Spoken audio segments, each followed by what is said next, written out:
हड्डियों में पाए जाने वाला गूदा हमारी बॉडी में ब्लड सेल्स को प्रोड्यूस करता है। बोन मैरो एक फैक्ट्री की तरह काम करता है जो हर रोज हमारी बॉडी में तकरीबन 200 बिलियन न्यू ब्लड सेल्स को प्रोड्यूस करता है। पिछली वीडियो में हमने बोन मैरो को डिस्कस किया था और ये जाना था कि हमारे बोन मैरो के अंदर काफी यूनिक सेल्स प्रेजेंट होते हैं जिन्हें हम स्टेम सेल्स कहते हैं और यही सेल्स हमारे ब्लड को प्रोड्यूस करते हैं। अब एक मिनट के लिए जरा सोचिए कि अगर हमारा बोन मैरो काम करना बंद कर दे और हमारी बॉडी में इनफ हेल्दी ब्लड सेल्स को प्रोड्यूस ना करे तो वेल इस सूरत में बोन मैरो ट्रांसप्लांट किया जाता है। बोन मैरो ट्रांसप्लांट एक ऐसा मेडिकल प्रोसीजर है जिसके दौरान आपके डैमेज्ड बोन मैरो को healthy bone marrow stem cells के साथ रिप्लेस कर दिया जाता है। बोन मैरो ट्रांसप्लांट को स्टेम सेल ट्रांसप्लांट और हेमेटोपोइएटिक स्टेम सेल ट्रांसप्लांट भी कहा जाता है। चलिए पहले जान लेते हैं कि बोन मैरो ट्रांसप्लांट क्यों किया जाता है। बोन मैरो ट्रांसप्लांट इस सूरत में किया जाता है जब हमारा बोन मैरो इतना हेल्दी नहीं होता कि वो अपना फंक्शन प्रॉपर्ली परफॉर्म कर सके। कुछ कंडीशंस जिनके ट्रीटमेंट के लिए बोन मैरो ट्रांसप्लांट किया जाता है उनमें अप्लास्टिक एनीमिया जो कि एक ऐसा डिसऑर्डर है जिसमें हमारा bone marrow new blood cells को नहीं बनाता, कैंसर्स जो हमारे बोन मैरो को इफेक्ट करते हैं जैसा कि ल्यूकेमिया, लिम्फोमा और मल्टीपल माइलोमा वगैरह, कीमोथेरेपी की वजह से हमारे बोन मैरो को नुकसान पहुंचना, और थैलेसीमिया जो कि एक ऐसा ब्लड डिसऑर्डर है जिसके दौरान हमारी बॉडी हमारे रेड ब्लड सेल्स में प्रेजेंट हीमोग्लोबिन को एबनॉर्मली प्रोड्यूस करती है वगैरह शामिल है। बोन मैरो ट्रांसप्लांट की 2 मेन टाइप्स हैं, ऑटोलोगस ट्रांसप्लांट और एलोजेनिक ट्रांसप्लांट। चलिए पहले ऑटोलोगस ट्रांसप्लांट को डिस्कस कर लेते हैं। ऑटोलोगस स्टेम सेल ट्रांसप्लांट के दौरान पेशेंट की अपनी ही बॉडी में से हेल्दी स्टेम सेल्स को डैमेज्ड बोन मैरो के साथ रिप्लेस कर दिया जाता है। इस प्रोसेस के दौरान सबसे पहले आपकी बॉडी को मेडिसिन दी जाती हैं जिनसे आपके बोन मैरो में प्रेजेंट स्टेम सेल्स अपना नंबर इंक्रीज करते हैं और स्टेम सेल्स हमारे बोन मैरो में से हमारे ब्लड में मूव करने लगते हैं। इस प्रोसेस को मोबिलाइजेशन भी कहा जाता है। इसके बाद आपके ब्लड में से स्टेम सेल्स को कलेक्ट किया जाता है और इस प्रोसेस को अफेरेसिस कहा जाता है।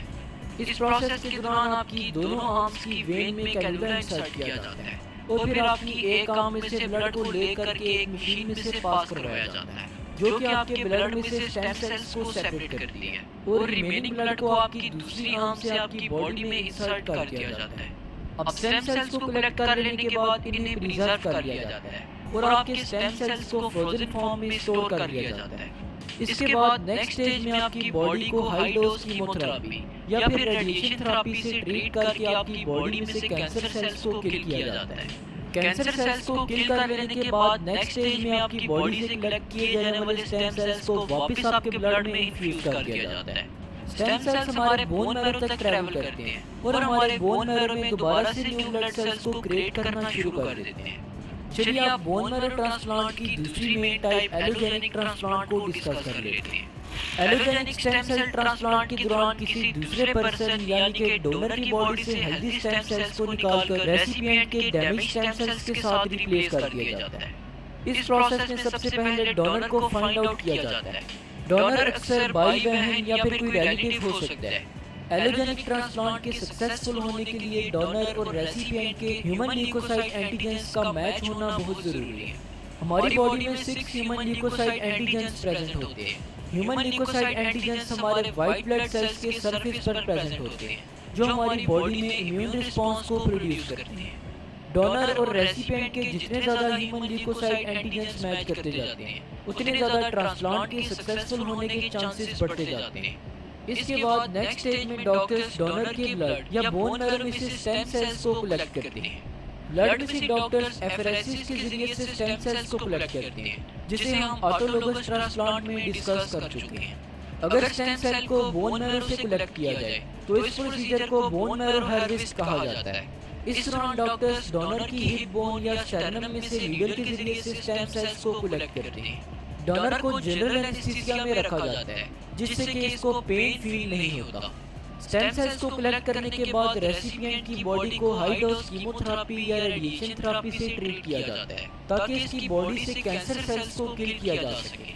इसके बाद नेक्स्ट स्टेज में डॉक्टर्स कैथेटर के थ्रू रेसिपिएंट के ब्लड में स्टेम सेल्स को इन्फ्यूज कर देते हैं और ये healthy stem cells bone marrow तक पहुंच के दोबारा से बॉडी में ब्लड सेल्स को प्रोड्यूस करना शुरू कर देते हैं।